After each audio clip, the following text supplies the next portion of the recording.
Hey folks, it's PatriotNurse, and in today's segment I'm here with SouthPrepper1 of YouTube, and today our segment is going to be on a question that is asked of both of us quite frequently, which is, what are the scenarios that you envision are most likely to precipitate an event we need to prep for?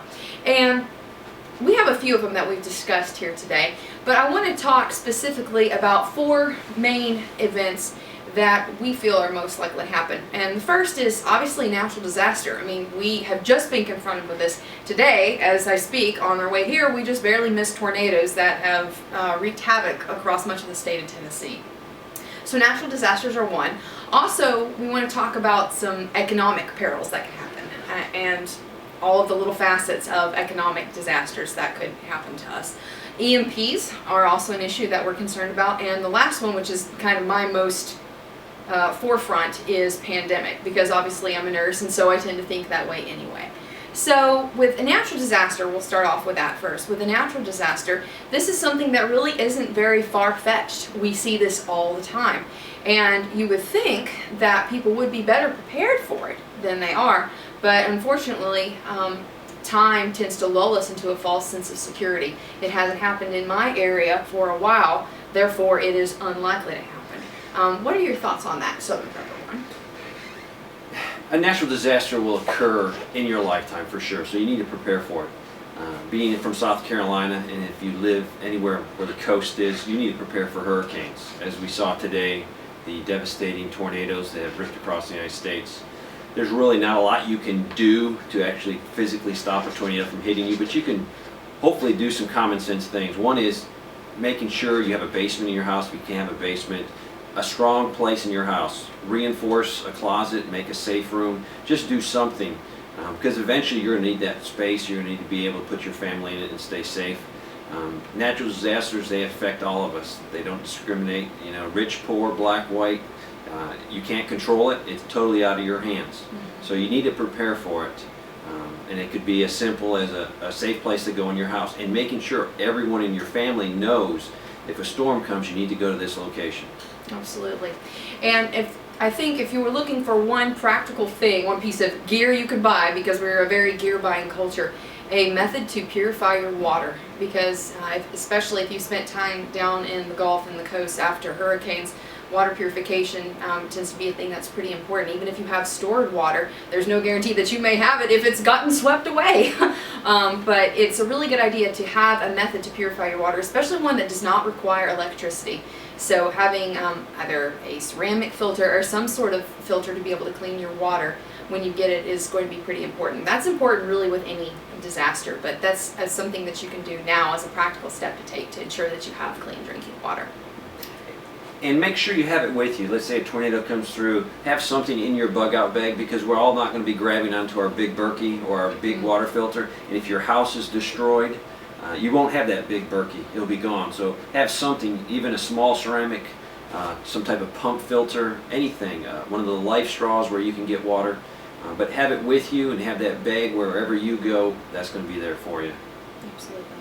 So the second scenario that we've talked about, we've discussed here, that we feel like we would like to share with you today to prepare for, is an economic disaster. And I think that we can all agree that times right now for our country definitely are not so very prosperous as they once were. And when we evaluate certain conditions, certain parameters, especially when we look at our dollar and the way that the dollar is perceived internationally, I think we can safely say that confidence in the dollar is waning. And in the event that confidence in the dollar should collapse, we would all be in a great deal of trouble. So what thoughts do you have on that and the risk for economic collapse? That is my greatest fear, is economic collapse. We are so far in debt, it's probably mathematically impossible to get ourselves out of the hole we've dug. So it will probably take a reset. Sad to say, a collapse of the dollar, people will lose confidence in it, and we'll have hyperinflation. Your wages are not going to go up, but the loaf of bread is going to double, triple, and just keep astronomically going up to the point where you won't be able to afford it. It is a serious situation. Our politicians have led us down a path, and we've let them. I mean, people don't complain when they can get an entitlement. So we need to fix our financial house. I don't think it's fixable. I don't think Ron Paul can fix it. It's too big of a problem. It's huge. So we need to be ready to weather that storm. So biggest thing is get out of debt. Develop a skill that everyone needs. It might not be your full-time job, but learn a skill that everyone's going to need, and develop that so you have a backup plan to take care of your family. Absolutely. And to segue off of that, I think it's also important too that you have the ability, in case you are not able to utilize dollars, you have the ability to trade for what you need, whether that's storing things for barter or just having your own needs taken care of by having food and water, purification ability stored, but also having medical ability to take care of yourself and others. I think it's going to be important, because when people get scared, they tend to behave in not so happy ways, and people end up getting hurt frequently, especially if there's rioting for bread because it's too expensive for you to buy. So being able to take care of your own needs, whether it's a food need or a healthcare need or a power need, electricity need to power and help take care of yourself, these things are going to be important, I think, as well. And speaking of electricity, an EMP is another one of the scenarios that we're both concerned about. An EMP is something that would devastate any area that it afflicted, is that what it is? Afflicted. The EMP afflicted us.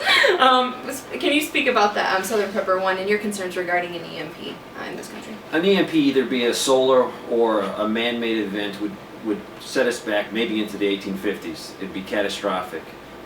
The government estimated that a full-scale EMP event to take down the power grid would result in 90% casualties. At first I said, no way. After you think about it, if you think of all the people that are on medication, all the people that have to have some type of medicine to sustain themselves, if you think of the elderly, there's a lot of people that just would not make it in an 1850 situation. We do not have any skill sets. We do not know how to just take a pig or take livestock and butcher it, salt it, smoke it. It's very few and far between. The people that can actually do that. And those were skills, those were everyday skills. Today we have everyday skills of surfing the net or sending an email that they didn't have 100 years ago, but they had the skills of finding clean water, putting back food, finding the wild mushrooms. There's probably 1 or 2% of us that could actually do all those skills. So we need to develop them. Your life might depend on it one day. Yeah, and I think something, just a note about those skills, I think it's very difficult for one person to have all those skills. So having a network of people that you can trust, who are like-minded, who have complementary skill sets to you, I think that's going to be a more and more important thing. I mean, we're already experiencing this right now. For instance, if you have a friend who is an accountant and you're not so savvy with doing your taxes, hey, you do my taxes, and oh, I'm really good with canning food, so when I just put back 2 dozen pints of whatever, we can trade for that. So it works really well knowing people who have skill sets that can help you, and you having skill sets that can help them. So a symbiotic relationship is important in peaceful times, but also in times of turmoil, I think is especially useful. Definitely. That's what they did 100 years ago. You had blacksmiths, you had all the butcher, you had all these different skills, and the community thrived because everyone had a specialty and they could do it really well. So figure out your specialty, develop it, put back the things you're going to need. You might need certain supplies to make sure you can continue doing that, and then just rely on your neighbors. And the fourth issue, the fourth situation that we wanted to talk about with you today is a pandemic. And for me as a nurse, this is something that I've thought about quite a lot, because from the way I see it, we are long overdue for a global pandemic. We are seeing certain bacteria that are thriving in our healthcare facilities that are transitioning towards the outside world. MRSA is one I'm thinking of, VRE, vancomycin resistant enterococci, and just different things. But the bottom line is that we have more people who are living longer now who are sicker. And they're living, which is the happy thing for me. I'm glad that people are living. They are living because of a system that supports them, that gives them medicine and things that are needed to sustain them. However, they, being sicker, are more susceptible towards contracting different diseases. So in my opinion, if there was to be a pandemic, or whether it was a virus or something that came along that was taking out a lot of people, we would be, in my opinion, in a worse situation than we were back in the day in the 1900s with the swine flu, with the first swine flu outbreak, because we have so many people who are so sick who are grid dependent. So for me, this is a consideration that's pretty forefront in my mind. And the way that I've taken to dealing with this is to try and be as self-sufficient from a medical standpoint that I can be. To have different things stored, everything from bandages and, you know, the sundry just medical miscellaneous. Is that how you would say it? It's been a long time since I played Oregon Trail. But to have your medical stuff stored up and to have the skills to be able to deal with things, whether it's a wound or whether it's a respiratory disease or a digestive disease or whatever, to have the knowledge base and the skill base to be able to deal with illnesses, viruses, bacteria, whatever, when they arrive at your front doorstep. I'm not an expert in pandemics, not at all. So I have a philosophy.